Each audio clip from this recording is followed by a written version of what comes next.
Hey guys, welcome to the recap of round 3 of Lanta Open, an international over-the-board classical chess tournament I'm participating at. I'm now among the leaders of the tournament after 2 rounds, and I was playing against Adam Holmes, a player from the United States. His rating is around 1900, and it was a crazy game with blunders and brilliances from both sides. I was playing Mr. Holmes, but it was not elementary. So let me show you the game. I used the Magnus Sicilian, my beloved opening against the Sicilian defense. E4, C5, knight C3, D6, D4. I have a video on this opening, so you can check it out after watching this recap. Don't click away. This is fascinating. This was like going to Blunder town and returning alive for one of us only. You will see who returned alive and who didn't. So this is the theoretical moves. So the idea here is that white develops like this, and castles long and black develops usually like this, and castles short, but sometimes uses a different approach. So here black decided to, my opponent decided to immediately try and provoke something on the queen side. In future he wants to go here, here, here, etc., etc. And here knight e7. I started thinking for some time. Obviously the idea is to exploit the fact that my king and my queen are on the same diagonal, but I was calculating some options here and I didn't see any concrete threat. So I just went knight g to e2, stopping this move, because I calculated b4, knight d5, and there is nothing too horrible. If he takes, then I take. If he takes, then I go here, for example, and there is nothing crazy. So immediately, if he takes here, I take here, and there is no bishop g5. But I somehow just blundered knight takes g4. Brilliant move that my opponent, after some thought, executed. And here I realized I'm in deep trouble, because if I take, obviously I lose the queen. Bishop g5, and it slides out. So if I go knight f4, he just takes the knight, and it doesn't help. So here I spent like 30 minutes thinking about options I have. I thought I should have some counterplay, and I was contemplating 2 moves. One is knight d5, and the other is rook g1. I thought at the end that knight d5 is slightly better. The computer thinks otherwise. The computer says rook g1 is better, but I didn't like this move. And if I, for example, like, I don't know, if I go here, he has this, so it's unpleasant. I have f4, but he takes, and I didn't like this position. Otherwise, if I don't do anything, he will take this bishop or this pawn, and he will be many pawns up. I didn't like it at all, so I decided to give up an exchange. Knight d5, the computer says it's a mistake.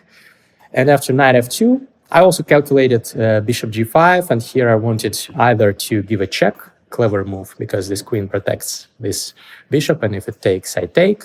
But I didn't like, at the end, I didn't like this position, because knight f2, and I don't have enough compensation. If he moves the king, obviously this is nice, because I take. And, I have the 2 bishops, f4, interesting position. I calculated this, but I realized that he can just take and give up this bishop and do this and be up an exchange. So at the end, I decided that if he goes bishop g5, which is not the best move, he didn't do it, but it's one of the best moves. I go f4. I decided to do that. And if takes, I can take and activate my pieces. Yes, this pin is annoying, but he has no fork, because this time I'm protecting with my queen, this f2 square. So it is a complicated position, a little bit better for black. Black has an extra pawn and is pressing, but I'm very active. My bishop is a monster, so I thought I should be surviving here. If he goes bishop g5, this was one of the moves I was calculating, but the obvious move, knight f2, I also calculated. And I thought that I'll just take, which is apparently not the best move. I've seen this move, knight d4, this trick. If he takes, I take. But I thought that bishop g5 is unpleasant. And the computer says, yes, it's unpleasant, but it's you can survive. f4, bishop takes d5, queen takes, bishop takes with check, I go here, bishop takes e4. I don't like this. Even now, looking at this with the computer, I don't like this. I prefer my approach, humanly speaking. Obviously, the computer is right. I will not argue with it, that this is objectively better than what I did. But I decided to do a different thing. I decided to sacrifice an exchange in exchange for double bishops combo. So I took on e7. And here I calculated some variations.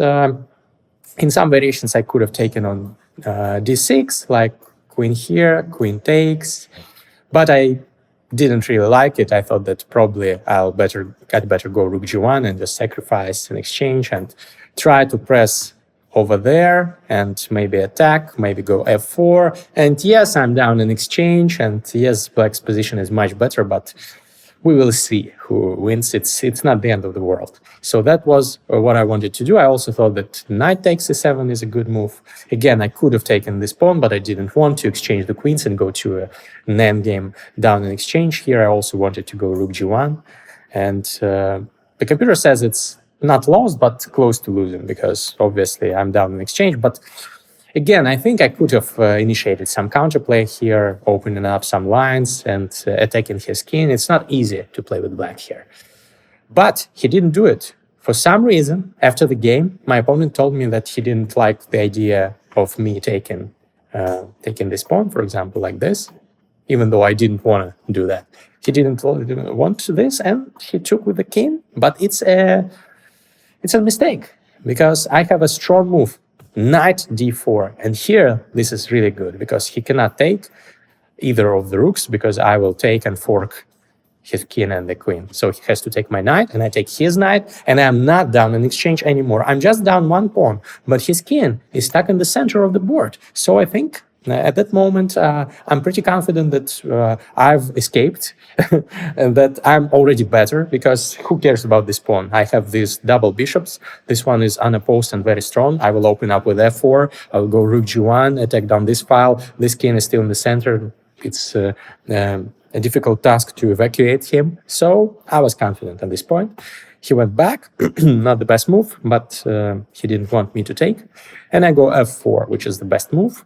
I try to blow up the center. If your opponent's king is in the center, you should blow up the center. This is the rule of thumb in such positions. So he goes queen c7, avoiding this pin, and I go f takes e5, which is apparently a mistake. I didn't know that it is a mistake, obviously. I thought it's logical. You should open up the center. But apparently, this was better. Rook g1, provoking g6, and then f5. And this is the computer choice. I did something similar, but in a slightly worse variation for me. He took with a knight, because otherwise if he takes with the pawn, I have queen c5 check, and it's becoming really unpleasant really fast. So he goes back, and I can go rook d6, and the pressure is uncomfortable for black. So he takes with a knight. Now this diagonal is open for my bishop, and I also go rook g1, provoking g6, and even better for my bishop now. This square becomes available if this knight moves, for example. So I really liked my position at this point. I'm down a pawn again, but his king is weak and my bishops are strong. At least this one. This one is horrible, but I had plans for it later on. So here I went bishop d3. I wanted to vacate this square for the rook to put pressure and maybe check over there. But apparently this is not the right plan. The computer is merciless and says that I'm stupid. I should have checked here, and I should have exchanged the bishops here. So this was a better approach. Actually, come to think of it, it's quite logical. I don't know why I didn't do that. Well, I was too thrilled with my plan. So I thought, okay, I will attack. Everything was going to be great. Actually, the position is around equal at that point. Don't ask me why. So he goes f6, trying to at least block this diagonal. I go rook f1, and he goes rook f8, and everything is protected in his camp for now. Yes, these pawns are weakened, and this potentially could become a vulnerable situation for the king, but at the time I don't have enough manpower, so to say, to attack. So okay, I go king b1, prophylaxis. That's what I should have done back then. That's what I should have done. You know where I should have done it? I should have done it here. I should have done it here. This would be bishop e7, king b1, automatic move. I always make these prophylactical moves. I don't know why I didn't do it. This time I was reluctant to allow this, but this shouldn't concern me too much. I have knight c take knight c to e2, and everything is okay, and I develop my other knight. So I was stupid. It was a stupid decision. So yeah, okay, never mind. Here I already made finally this move, king b1. The position is balanced. I go queen d2, attacking this pawn. Not the best move according to the computer, but we're both low on time already here. And I go bishop b5. And finally, my bishop is a little bit liberated, and I want to put it here to block this attack by black, to not allow any counter chances for black. This is very important. If you think you are better, you should not allow any counter chances for your opponent. You should engage in the so-called prophylaxis against the enemy attack or development of enemy's pieces. That's what I did. Queen c5, I put the bishop on a4. Yes, it's clumsy here. It doesn't have too many squares, but it blocks the line, and for the time being, it's good enough. Also, if my opponent puts any piece on this or this square, I could potentially trade this bishop and remain with my powerful, unopposed, dark square bishop.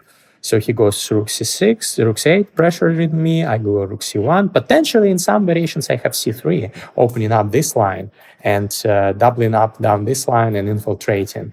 Maybe in some variations, but not now. He goes knight g4, wanting to go here, either with the queen or the knight. I go bishop d4, preventing that. And here, I thought he'd go here, and I had some plans to maybe go this way, I maybe go this way. I didn't decide. But he went queen g5, which is a mistake. And I immediately spotted why it's a mistake. He was already low on time, me as well.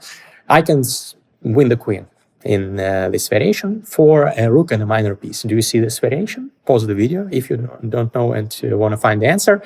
The answer is bishop takes f6, a brilliant move by me, not too complicated. So the idea is if he takes with a rook or a knight, I take the queen. So he has to take with the queen.